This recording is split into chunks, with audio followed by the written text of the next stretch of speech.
Alléluia. Et ce matin, je voudrais nous inviter avec moi d'ouvrir nos Bibles. Nous sommes dans 1 Roi, chapitre 18. 1 Roi, chapitre 18, à partir du verset 21. Nous allons commencer notre lecture. Je vais lire au nom de Jésus.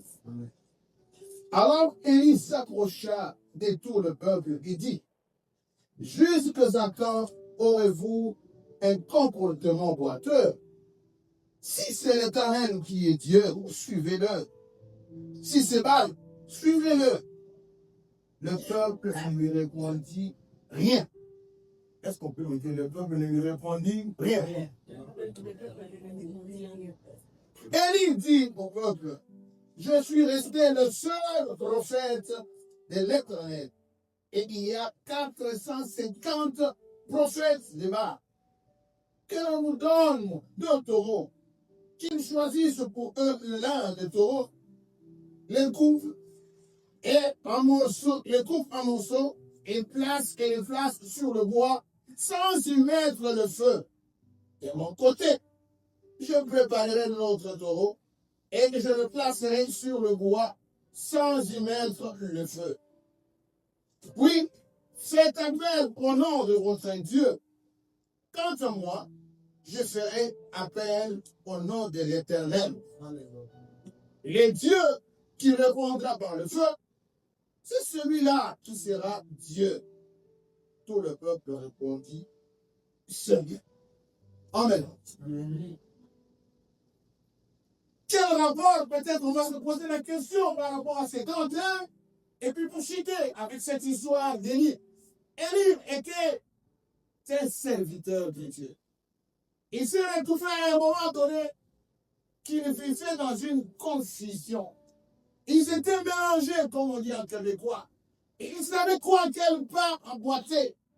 Une confusion totale. Il s'était mélangé dans cette confusion-là. Alors que c'est dans ce moment-là qu'on devait voir qui est le vrai Dieu.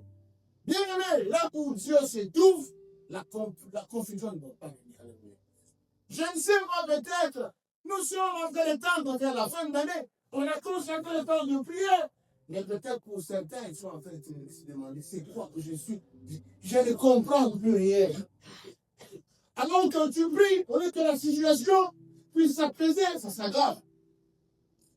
Tu as invoqué le Seigneur, au lieu que le problème s'efface, c'est comme si ça se multiplie. Et on devient confus. Alors qu'on venait de prendre un long moment de prier, cherchant la face du Seigneur. Confusion. Alléluia. J'aimerais dire à quelqu'un, quand la confusion règne, le Seigneur me dit mot. Me dit tout simplement: rejoignez-moi à la montagne. Et il a compris ça. Il a dit: non, la confusion commence à prendre place. On doit voir clair. Il a lancé une invitation à tout le peuple. Allons-y à la montagne. Il a bien calibré le lieu. Il n'a pas dragonné au lieu qui devait orienter le peuple. Il n'a pas dit au plateau de Kalahari. Non. Il n'a pas dit non au grand terrain là. Non, ça n'était pas. Ah non, à la montagne. Mais je me suis posé la question: pourquoi il a-t-il choisi seulement la montagne? Vous allez vous souvenir que la montagne, c'était un endroit où Dieu avait l'habitude de rencontrer son peuple. La rencontre avec le Seigneur se passait toujours à la montagne. La montagne signifiait un endroit de rencontre avec le Seigneur. Venir, il voulait ôter la confusion. Il voulait dissiper cette ténèbres avec la lumière. Alléluia. La lumière, c'est dans la présence du Seigneur. Et où? À la montagne. Voilà pourquoi il a marqué tout le peuple d'aller à la montagne. Bien aimé, quand la confusion règne dans ta vie, il n'y a pas de Dieu avec. On monte où? À la montagne. Tu as bien fait de monter à la montagne avec nous pendant ces 2 semaines de prière. C'était le bon endroit. Alléluia. Et je peux te rassurer, étant donné que tu es monté à la montagne, la confusion sera dissipée au nom de Jésus. Alléluia. Si vous voulez un thème de mon intervention ce matin, la montagne est un lieu qui dissipe la confusion. Bien aimé, quand la confusion règne dans ta vie, je ne te propose pas des choses. Monte à la montagne. Alléluia. Amen. Monte à la montagne. Je me permets de dire, de reprendre la même chose, monte à la montagne. Parce qu'à la montagne, quand on y va, on ne peut que monter. Et quand on monte, on monte vers le ciel. Alléluia. Deuxième chose, pour pas seulement la montagne. La montagne, c'est les hauteurs. Alléluia. La montagne, ça, c'est les hauteurs, c'est ce qui est placé haut. Et quelque chose qui est placé haut, il a la capacité de prendre le contrôle sur tout ce qui est en bas. Le Seigneur est en haut et il prend le contrôle de toutes choses. Alléluia. Amen. Et sa voix va être écoutée par tout le monde. Quand vous parlez, vous êtes en haut, les autres sont en bas, votre voix sera bien perçue en bas. Vous allez bien écouter parce que vous êtes en hauteur. Et quand on parle de la hauteur, on voit l'image de Dieu qui est en haut et nous sommes sur la terre. Quand on y va, quand on va à la montagne, on ne rentre pas tel qu'on est. Alléluia. Abraham était dans la confusion. Il fallait offrir à l'Holocauste, il fallait offrir à Dieu qui? Son fils. Il est parti à la montagne. Et à la montagne, Dieu a pourvu d'autres. Amen. Amen. À la montagne, Dieu pourvoira. À la montagne, Dieu va pourvoir ce qui te manque. Sache que lorsque toi tu es monté à la montagne, tu es parti chercher le Seigneur à la montagne. Tu es parti à la rencontre du Seigneur. Il te sera pourvu. Alléluia. Amen. Je ne vais pas descendre de cette montagne telle que tu es monté. Amen. Abraham est parti, c'est avec son fils qui devait aller offrir dans le corps. Mais rendu là-bas, il a trouvé l'animal qui devait offrir à son Dieu. Amen. Amen. Ce n'est pas ça. À la montagne, tu as ce dont tu as besoin. Tu auras tout ce dont tu as besoin à la montagne. Tu ne vas pas retourner de la montagne sans rien. Est-ce que tu me crois? Amen. Moi, je crois. Amen. Parce que nous sommes allés à la montagne chercher la face du Seigneur. Nous n'allons pas retourner vers lui. Alléluia. Souvenez-vous, même Jésus-Christ lui-même, quand je lui parlais à son peuple, il allait toujours à la montagne. Et là, il prêchait. Alléluia. Là, il donnait des aliments solides, spirituels pour l'âme. La montagne, c'est un lieu de provision. La montagne, c'est un lieu qui dissipe la confusion mentale.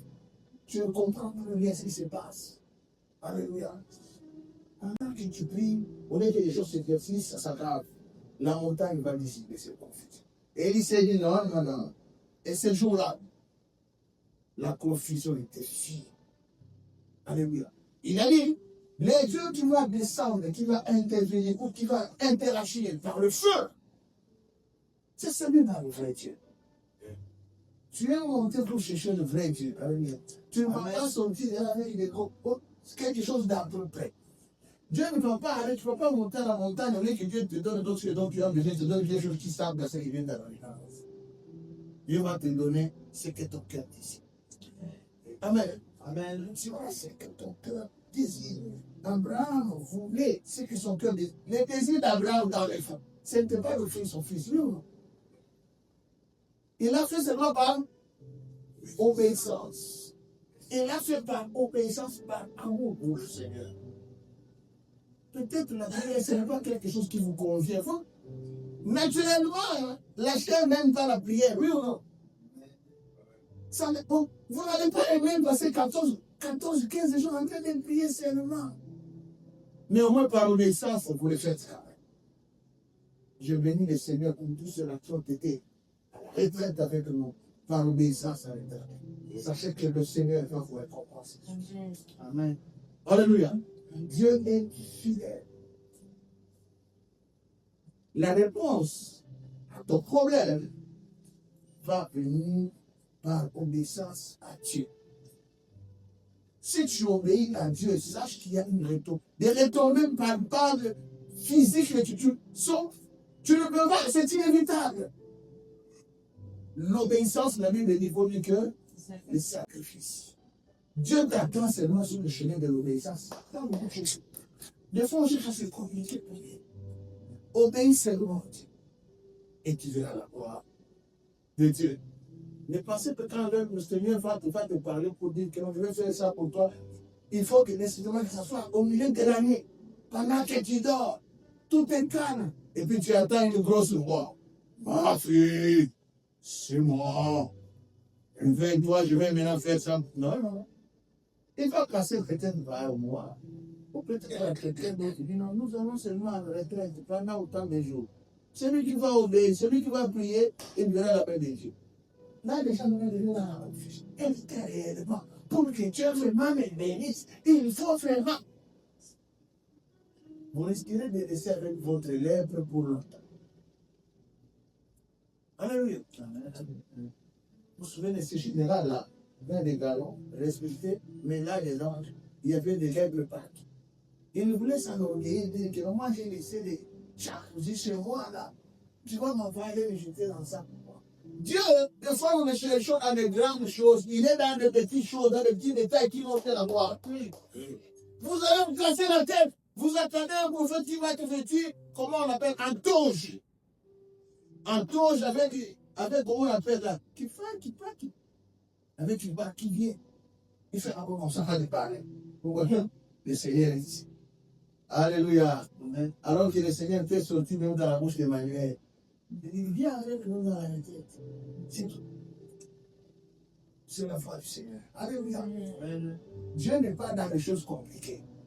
Si vous vous compliquez, vous cherchez le Seigneur, vous allez taper à côté. Soyez simples, soyez obéissants, disposez vos cœurs, ayez des cœurs comme des enfants. Croyez que le Seigneur a dit et il le fera. Un point. Alléluia. Amen. Je suis en train tout simplement de stimuler quelqu'un pour que la confusion ne vienne pas enlever sa tête. Tu es monté à la montagne, sache que le Seigneur est là. Tu es parti à la rencontre avec le Seigneur. Tu ne vas pas y retourner même vite. La montagne, c'est un lieu. Un lieu de quoi on a dit à quoi? Un lieu qui dissipe la confusion. C'est un lieu de quoi? De provision. À la montagne, il sera pourvu. La retraite est en train de terminer, ça se termine.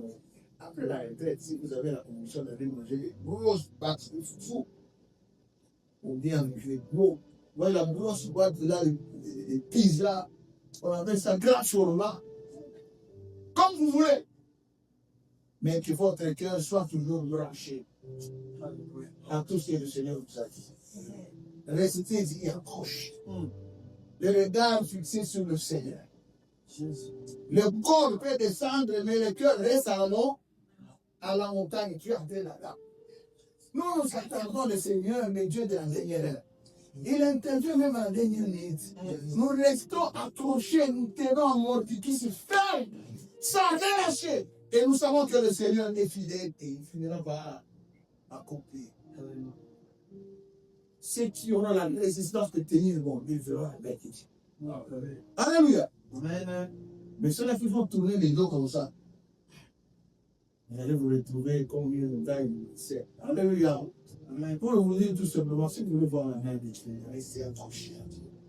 Croyez, faites confiance en Dieu comme les petits enfants. Le cœur tourné vers le Seigneur. Je suis monté à la montagne, je sais que le Seigneur a pourvu à mes besoins. Amen. Amen. La montagne, c'est un lieu de décision. La décision commence au moment où tu vas faire l'introspection et comprendre certaines choses qui n'ont pas marché. Pour aller à la montagne, il faut prendre la décision. Si tu ne veux pas monter, tu restes toujours là, tu vas rester. Décide-toi de dire non. Je vais rejoindre les autres. Même si c'est le dernier jour, là. Comme le Seigneur vient de m'interpeller, là, même à montagne commence aujourd'hui. Tu es là. Peut-être que tu as été superficiel jusque-là. Alors que tu as des problèmes. Tu as même été hésitant pour embarquer avec nous autres. Pendant que nous achètons, toi tu peux commencer. Alléluia. Le Seigneur peut intervenir même à la dernière minute, comme il a intervenu avec ces brigands-là à la fois. C'était à la dernière minute qu'il a embarqué avec le Seigneur et il a vu ça. Alléluia. Peut-être que tu n'as pas été là. La Bible dit qu'il faut la fin d'une chose que embarque. Dis Seigneur, Si j'ai trouvé la grâce de t'écouter ce matin et tu me dis d'embarquer, j'embarque. Alléluia. C'est un lieu de décision. Quand tu ne prends pas la décision de dire non, tu n'as pas de coup. Au verset 21, Élie a dit,